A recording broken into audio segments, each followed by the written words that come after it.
అండి, welcome to our kitchen. ఈరోజు మునక్కాయ సూప్ అండి. 2 మునక్కాయలు కట్ చేసి పెట్టుకున్నాను, పెద్దవి. 2 టమాటాలు కుక్కర్లో వేసి పెద్ద గ్లాస్ వాటర్ పోయాలి.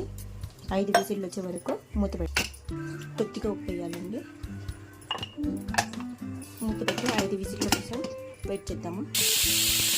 5 విజిల్లు పెట్టాలండి. ఇలా మెత్తగా బాయిల్ అవుతాయండి. ఇలా వడగట్టుకోవాలి.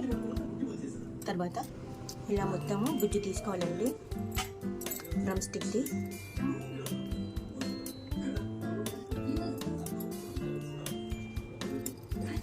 ఇలా మొత్తము డ్రమ్ స్టిక్ నుండి ఇలా గుజ్జు తీసి పెట్టుకోవాలండి.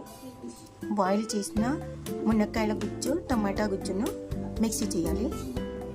మిక్సీ చేసిన గుజ్జును మరియు బాయిల్ చేయగా వచ్చిన వాటర్ను మొత్తం ఇలా కలిపేసి కొద్దిగా వేడి చేసుకొని తాగేసేయాలండి. ఇది చాలా మంచిది హెల్త్కి. ఇంకా ఏమీ కలిపొద్దండి. Ready to drink. Thank you for watching.